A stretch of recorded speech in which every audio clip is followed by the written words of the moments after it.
বাংলাদেশের রাজনীতিতে আওয়ামী লীগের ফিরে আসাটা এটা এই দেশের রাজনীতি এখন প্রাসঙ্গিক করে দিয়েছে এবং এটা এখন একরকম সময়ের ব্যাপার। সময়ের ব্যাপারটা এরকম, ধরেন 5 আগস্ট 2024 আমি আপনি আমরা সবাই বলতাম যে এটা আওয়ামী লীগের তীব্র বিরোধী বলেন, আওয়ামী লীগ সমর্থক বলেন, সবার মধ্যেই একটা বদ্ধমূল ধারণা তৈরি হয়েছিল যে আগামী 15-20 বছর বাংলাদেশে আওয়ামী লীগের নাম নিয়ে লাভ নেই। আমি এমনও হয়েছে প্রশাসনে, স্পেসিফিক কোন প্রশাসন বলবো না, প্রশাসনের কোন মানুষজনের কাছেও কোনো একটা কারণে আওয়ামী লীগ ইস্যু উঠলে পরে বলেছে আগামী 15-20 বছর এই নাম আর মুখে নিয়েন না, আগামী 15-20 বছর পরে আলাপ করে দেখেন। কিন্তু এখন বোধহয় আওয়ামী লীগের যারা তীব্র বিরোধী তারাও এইটা মানে যে এত সময় লাগবে না, today or tomorrow Awami League মোটামুটি একটা সার্টেন টাইমের মধ্যে হয়তো ফিরে আসবে। এবং এটা ফিরে আসার পেছনে যে যে কারণগুলো আছে এই কারণগুলো খুব স্পষ্ট। দেখেন, দেশের ভেতরে আপনি যদি বিএনপির কথা বলেন, বিএনপি দুই অংশ এখন, একটা আওয়ামী লীগ দিয়ে যারা একেবারে সরাসরি আক্রান্ত হয়েছে তাদের মধ্যে ক্ষোভ, এবং এই অংশটা আওয়ামী লীগ আসলে আওয়ামী লীগকে ছাড়বো না, আওয়ামী লীগকে প্রতিহত করবো, কিন্তু আওয়ামী লীগ আসবে এরকম অনেকটা ভাবে। Number one. নাম্বার টু হচ্ছে আরো একটা অংশ আছে বিএনপির মধ্যে যারা মোটামুটি মনে করে যে হ্যাঁ সহনশীল বা লিবারেল গণতান্ত্রিক চিন্তা করে, যে না এত বড় একটা দল যার জনগণের মধ্যে একটা অবস্থান আছে, এবং বিএনপিকে দিয়েই চিন্তা করে যে তারাও একটা সময়ে প্রচন্ড কোণঠাসা হয়ে পড়েছিল কিন্তু তৃণমূলের সেই সাপোর্টের কারণেই তো ফিরে এসছে, সুতরাং আওয়ামী লীগও ফিরবে, এই নিয়েই রাজনীতি করতে হবে। গেল একটা। জামাতে ইসলামীর তীব্র উত্থান, তার আগামী নির্বাচনের স্মরণকালে সবচেয়ে ভালো ফলাফল করার ইঙ্গিত বা চেষ্টা, এইটা আওয়ামী লীগকে বরঞ্চ শক্তিশালী করছে, আওয়ামী লীগের প্রতি পাল্লা ভারী করছে। কারণ আওয়ামী লীগ বা আওয়ামী লীগের সমর্থক দেশে যারা আছে তারা আর যাই হোক জামাতকে মেনে নিতে পারে না, ফলে তারা ভেতর হলেও একটা সংগঠিত শক্তি তৈরি করার চেষ্টা করছে। তারপর আসেন ইন্ডিয়া অবশ্যই একটা ফ্যাক্টর।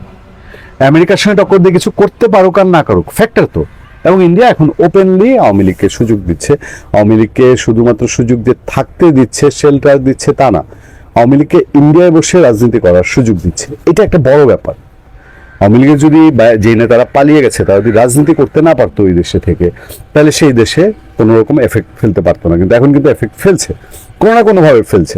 এই সরকারকেও দৌড়ের উপরে রেখেছে। এরকম সারাউন্ডিং অনেক হিসাব আছে, যেসব হিসাব বলে দেয় যে আওয়ামী লীগ টুকটাক করে হলেও ফিরবে। তারপর যদি এর ভেতর কোনো সমঝোতা কারোর সঙ্গে হয়, সাপোজ বিএনপির সঙ্গে যদি কোনো সমঝোতা হয়, তাহলে তো সেটা একেবারেই ভিন্ন বিষয়। এ সংক্রান্ত একটা রিপোর্ট আল জাজিরা তৈরি করেছে। আল জাজিরা হঠাৎ করে রিপোর্টটা তৈরি করেছে আমার কাছে মনে হয় না, আমার কাছে মনে হয়েছে যে এটার কিছু বেজ আছে, কোনো একটা কারণ আছে, যেই কারণে আল জাজিরা তার হেডলাইনই করেছে যে নির্বাচনের নিষেধাজ্ঞা, হাসিনার নির্বাসন, আওয়ামী লীগ কি টিকে থাকতে পারবে কিনা। মানে এটার অনুবাদ করলে যা দাঁড়ায়, পত্রিকায় অনুবাদ করেছে সেখান থেকে তারা একটা কেস স্টাডি দিয়ে শুরু করেছে, একজন জেলের কে দিয়ে শুরু করেছে, তার কি অভিব্যক্তি, সে কি মনে করে। সেই জেলে, সিরাজগঞ্জের সেই জেলেকে কোট করা হয়েছে। সেই জেলে বলছে যে তারা একটা, এর মধ্যে একটা সত্যি উঠে এসছে, এটা আমরাও ফিল্ড লেভেলে দেখেছি। আমি চট্টগ্রাম অঞ্চলে, পার্বত্য অঞ্চলে আমার একটা ভালো যোগাযোগ আছে। পার্বত্য অঞ্চলে আমি আদিবাসীদের সঙ্গে কথা বলেছি। আদিবাসীদের মধ্যে একটা বড় অংশ, মানে সংখ্যালঘুদের একটা বড় অংশ আওয়ামী লীগ সাপোর্টার, আদিবাসীদের মধ্যেও তাই।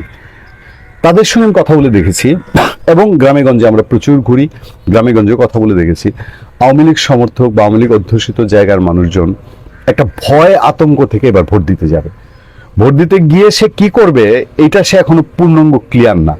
জামাতের দিকেই দিয়ে দিতে পারে, নাকি চোখ বন্ধ করে বিএনপিকে ভোট দিবে, এরকম একটা ব্যাপার আছে। কিন্তু তারা একটা ভয় ব্যাপার, যে আমি যদি ভোটটা দিতে না যাই তাহলে তো টার্গেট হয়ে যাব।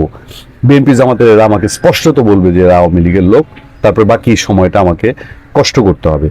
সেই কথাটাই এই যে মৃধার রিপন মৃধাকে কোট করেছে আপনার আল জাজিরা, সেই রিপন মৃধার মুখ দিয়ে তুলে আনার চেষ্টা করেছে এই ভীতিটার কথা। এই প্রায় 50 বছর বয়সী এই জেলে রিপন মৃধা জানান, পরিবারের সদস্যরা ভয় পাচ্ছেন যে ভোট না দিলে তারা আওয়ামী লীগের সমর্থক হিসেবে চিহ্নিত হতে পারেন। এটা এমন সময়ে হতে পারে যখন কয়েক দশকের হত্যাকাণ্ড, গুম, নির্যাতন, রাজনৈতিক দমন পীড়নের ঘটনায় হাসিনা ও তার দল এখনো ব্যাপক ক্ষোভের মুখে রয়েছে, মানে যারা আক্রান্ত হয়েছে তাদের ক্ষোভের মুখে রয়েছে। তবে তো এই রিপন মিডিয়া এটা বলছেন যে আমরা যদি ভোট না দিই তাহলে আমরা লক্ষ্যবস্তুতে পরিণত হতে পারি, সে কারণে আমাদের পরিবারের সদস্যরা ভোট কেন্দ্রে যাবে। আল জাজিরা গোপালগঞ্জের একজন রিক্সা চালকের ইন্টারভিউ করেছে, তিনি বলছেন সোলেমান মিয়া তিনিও তার পরিবারের সদস্যরা এবছর ভোট দেবেন না। তার ভাষায় ব্যালটের নৌকা ছাড়া নির্বাচন কোনো নির্বাচন না। গোপালগঞ্জের অনেক বাসিন্দা তার সঙ্গে একমত। আমি অবশ্য গোপালগঞ্জ থেকে একটা ইন্টারেস্টিং খবর পেয়েছি। গোপালগঞ্জে জামাতে ইসলামী যারা আছে তারা গোপালগঞ্জের মানুষের কাছে যাচ্ছে, গিয়ে বলছে যে আপা নাই, আপার জায়গায় আমরা আছি, আমাদেরকে ভোট দাও এবার, হ্যাঁ আমরা তোমাদেরকে সমস্ত শেল্টার দিব, আবার আপা যদি ফিরে আসে আপার কাছে চলে যাও। মানে এই অ্যাঙ্গেলে মানে শেখ হাসিনার নামে জামাতকে ভোট চাইতে হচ্ছে গোপালগঞ্জে, এটা খুব ইন্টারেস্টিং। আচ্ছা, আওয়ামী লীগ ফিরবে একটা সাব হেডলাইন করেছে আল জাজিরা। আমরা যেটা বলছিলাম আর কি, যে আওয়ামী লীগ ফেরাটা এটা সময়ের ব্যাপার। তারা আওয়ামী লীগ কার্যালয়ে গিয়েছে, ওইখানকার অবস্থা দেখেছে, ওখানে কেউ মুখ খুলতে চায় না, এরকম একটা অবস্থা। হ্যাঁ, তারপর একটা জায়গায় ছাত্রলীগের একজন সাবেক নেতাকে কোট করেছে, দল হয়তো কৌশলগত নীরবতা পালন করে থাকতে পারে, কিন্তু আমাদের রাজনীতি থেকে হারিয়ে যাওয়া অনেক দূরের বিষয়। আমি এই রিপোর্টের দুইটা ছোট অংশ আপনাদেরকে একটু শোনাবো, যেখানে আমাদের আনু মোহাম্মদ স্যার, জাহাঙ্গীরনগর বিশ্ববিদ্যালয়ের আনু মোহাম্মদ স্যার, সাবেক অধ্যাপক আনু মোহাম্মদ স্যার, তিনি বলছেন যে জামাতের বর্তমান রাজনৈতিক তৎপরতা, প্রভাব ও দৃঢ় অবস্থান, যাকে এমনকি আধিপত্যের প্রদর্শন বলা যেতে পারে, তা বিস্ময়করভাবে আওয়ামী লীগের জন্য এক ধরনের আশীর্বাদ হিসেবে দেখা যেতে পারে। মানে আমি যে আলোচনাটা বলছিলাম যে জামাতের এই যে একটা উত্থানমূলক পর্যায়ে, এটা আওয়ামী লীগের জন্য আশীর্বাদ হয়ে যেতে পারে। আনু মোহাম্মদের ভাষায় আওয়ামী লীগের প্রতি মানুষের আগ্রহ দলটির আনুষ্ঠানিক রাজনৈতিক কাঠামোর চেয়ে অনেক গভীরে বিস্তৃত, ফলে রাজনীতি থেকে দলটির পুরোপুরি নিশ্চিহ্ন হয়ে যাওয়ার সম্ভাবনা ক্ষীণ। তিনি বলেন আওয়ামী লীগ মানে শুধু দলটির নেতৃত্ব নয়, দলটি সাংস্কৃতিক, সামাজিক ও অন্যান্য শক্তির সঙ্গেও যুক্ত। এটাই হচ্ছে বেসিক। এই রিপোর্টে আরেকজন গুরুত্বপূর্ণ মানুষকে কোট করা হয়েছে, বলা হচ্ছে যুক্তরাষ্ট্রভিত্তিক চিন্তন প্রতিষ্ঠান আটলান্টিক কাউন্সিলের দক্ষিণ এশিয়া বিষয়ক সিনিয়র ফেলো মাইকেল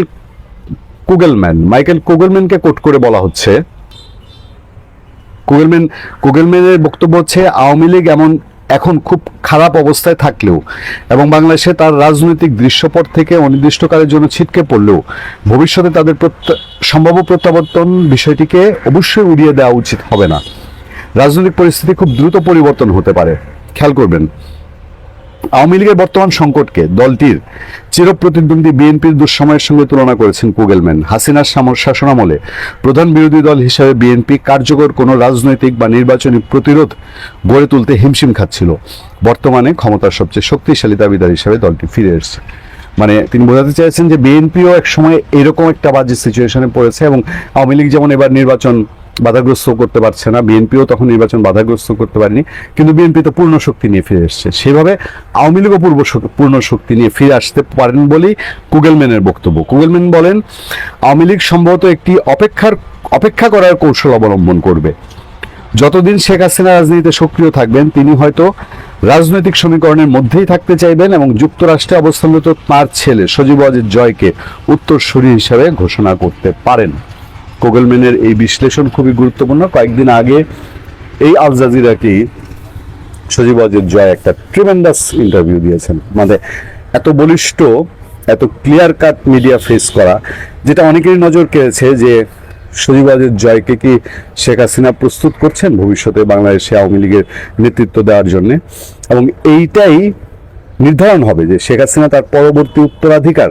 কারণ শেখ হাসিনার পক্ষে আর আগের মতো করে আওয়ামী লীগকে দেশে এসে যদি কখনো কনভিন্স নিয়ে আসতেও পারেন, অতটার এফোর্ট দেওয়ার সুযোগ আছে কিনা এটা অনেকে চিন্তা করেন। সেক্ষেত্রে তার একজন হ্যান্ড দরকার হবে। সেই হ্যান্ড কি সজীব ওয়াজেদ জয় নাকি সাইমা ওয়াজেদ পুতুল, এই আলাপ কিন্তু আছে। কুগেলম্যান মনে করছেন যে সজীব ওয়াজেদ জয়ই হবেন শেখ হাসিনার উত্তরসূরি। যাক, আমি যেটা বলছিলাম আপনাদেরকে আমি জানানোর চেষ্টা করলাম যে আমার বিশ্লেষণ, কুগেলম্যান যেটি বলছেন, প্রফেসর আনু মোহাম্মদ যেটি বলছেন, যে এখন এটা মানে সময়ের জাস্ট প্রয়োজনীয়তা দেখা দিয়েছে, যে সময়ে কোনটা নির্ধারণ হবে বাংলাদেশ রাজনীতিতে আবার আওয়ামী লীগ সক্রিয় হওয়ার জন্য।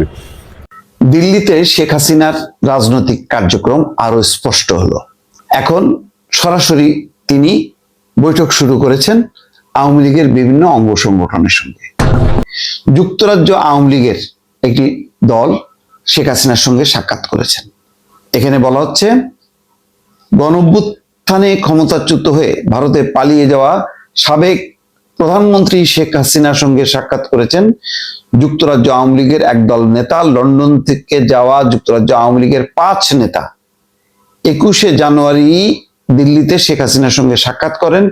এই নেতারা হলেন যুক্তরাজ্য আওয়ামী লীগের সভাপতি জালাল উদ্দিন, সাধারণ সম্পাদক সৈয়দ সাজিদুর রহমান ফারুক, যুগ্ম সাধারণ সম্পাদক এবং সিলেট সিটি কর্পোরেশনের সাবেক মেয়র আনোয়ারুজ্জামান চৌধুরী, সাংগঠনিক সম্পাদক আহাদ চৌধুরী এবং যুক্তরাজ্য যুবলীগের যুগ্ম সাধারণ সম্পাদক জামাল খান।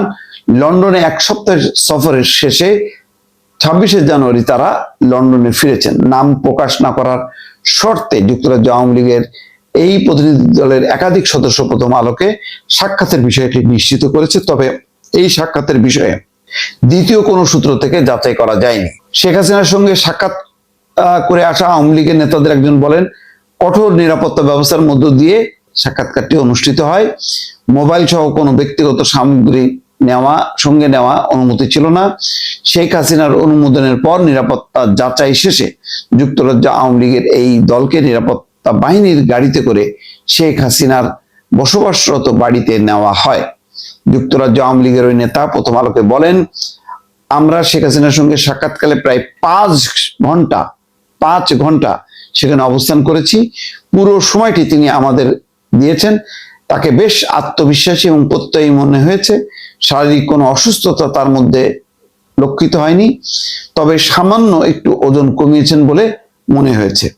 যুক্তরাজ্য আওয়ামী লীগের ওই নেতা বলেন, ভারত সরকার দিল্লিতে একটি সুসজ্জিত নিরাপত্তা বেষ্টনীর মধ্যে বিশাল প্রাসাদে শেখ হাসিনাকে অত্যন্ত মর্যাদার সঙ্গে রেখেছে। শেখ হাসিনাকে সেবা এবং সহায়তার জন্য সেখানে অনেকে কাজ করছেন। ওই বাসস্থানের নিরাপত্তা বলয়েও কয়েক স্তরে বিস্তৃত। শেখ হাসিনার ছোট বোন শেখ রেহানা নিয়মিত বিরতিতে লন্ডন থেকে দিল্লিতে গিয়ে তার সঙ্গে কিছুদিন অবস্থান করেন বলেও জানা গেছে।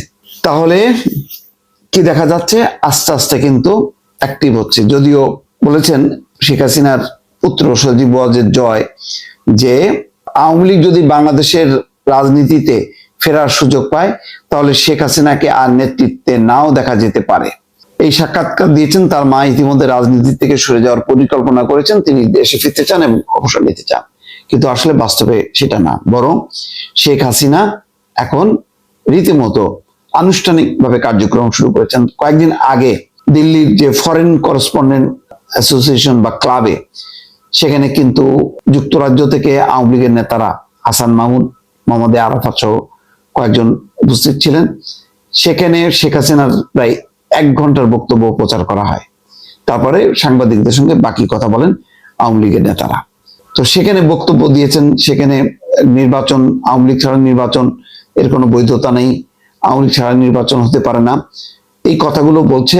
এবং তার কয়েকদিন পর যুক্তরাজ্য আওয়ামী লীগের নেতাদের এই সাক্ষাৎকারের মধ্য দিয়ে বোঝা যাচ্ছে যে দিল্লিতে আনুষ্ঠানিকভাবে শেখ হাসিনার রাজনৈতিক কার্যক্রমের উপর যে অলিখিতভাবে একটা নিষেধাজ্ঞা ছিল, সেই নিষেধাজ্ঞাটা তুলে নেওয়া হয়েছে। এর কারণ কি? কারণ দুইটা হইতে পারে। একটা হলো যে বাংলাদেশের উপর চাপ তৈরি করা, যে বাংলাদেশে যেভাবে নির্বাচন হচ্ছে সেইভাবে নির্বাচন নয়াদিল্লি চায় না। 2 হচ্ছে শেখ হাসিনাকে রাজনৈতিক অধিকার বা আওয়ামী লীগকে রাজনৈতিক অধিকার দিতে হবে, নির্বাচনে অংশ নিতে মানে দেওয়ার অনুমতি দিতে হবে বা সুযোগ দিতে হবে। 3 নম্বর হলো যে নানা কারণে বাংলাদেশের সাথে ভারতের সম্পর্ক যে তলানি, সেই তলানির পর শেখ হাসিনাকে অ্যাক্টিভ করার মধ্য দিয়ে ভারত এক ধরনের প্রতিশোধ দিচ্ছে বা প্রতিহিংসা চরিতার্থ করছে, যাতে শেখ হাসিনা যত বেশি অ্যাক্টিভ হবে সরকারের মধ্যে অস্থিরতা বাড়বে। সেই অস্থিরতা হয়তো ঘটাতে চায় নয়াদিল্লি। এইসব নানান কারণে এখন আওয়ামী লীগের কার্ড নিয়ে বা শেখ হাসিনার কার্ড নিয়ে খেলছে ভারত। এটা পরিষ্কার। এই লন্ডন থেকে আসা নেতাদেরকে নিয়ে যেভাবে নিরাপত্তা বাহিনী শেখ হাসিনার কাছে পৌঁছে দেওয়া, মিটিং করা, পুরো বিষয়টা অর্থাৎ ভারত সরকারের নজরদারির মধ্যেই হচ্ছে। এর আগে যে দিল্লি ফরেন করেসপন্ডেন্ট ক্লাবে বক্তব্য দেওয়ার পর কিন্তু পররাষ্ট্র মন্ত্রণালয় থেকে বিস্ময় প্রকাশ করা হয়েছে, কিন্তু ভারত কিন্তু রেসপন্স করেনি এই ব্যাপারে। আর এখন বলতে গেলে যে ভারত কোনো বিষয় আর বাংলাদেশকে গুরুত্ব দিচ্ছে না, তাদের একটাই বক্তব্য যে নির্বাচনের পর নির্বাচিত সরকারের সঙ্গেই ভারত সম্পর্ক স্থাপন করবে। কিন্তু তাহলে আগামী নির্বাচন পর্যন্ত কি হতে পারে? এই শেখ হাসিনার কার্ড ভারত কিভাবে খেলবে? আরো কি বেশি আক্রমণাত্মক হবে? তার পজিশনটা কি অনেক বেশি বাংলাদেশের সরকারকে চাপে ফেলানোর মতন একটা পরিস্থিতি তৈরি করবে কিনা? অনেকগুলো বিষয় কিন্তু এই রিপোর্ট বা এই ঘটনার মধ্য দিয়ে বোঝা যাচ্ছে দর্শক।